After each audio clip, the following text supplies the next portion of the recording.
L'indice CAC 40 s'est ressaisi ce lundi après sa chute de vendredi, malgré les doutes persistants sur le nouveau variant provenance d'Afrique du Sud.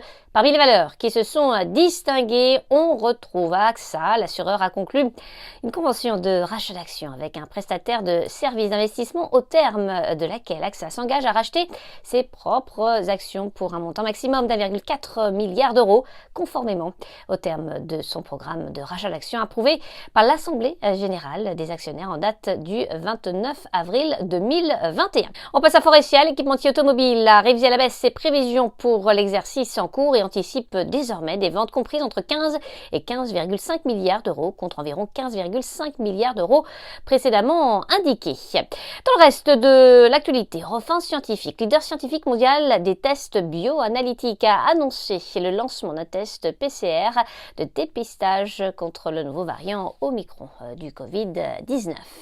Icade, la foncière, a relevé sa prévision de croissance de son cash flow net courant par action pour l'exercice en cours. Et puis LVMH, le groupe de luxe, a annoncé de son côté la disparition de Virgil Abloh, directeur artistique des collections hommes chez Louis Vuitton depuis 2018, décédé des suites d'un cancer à l'âge de 41 ans.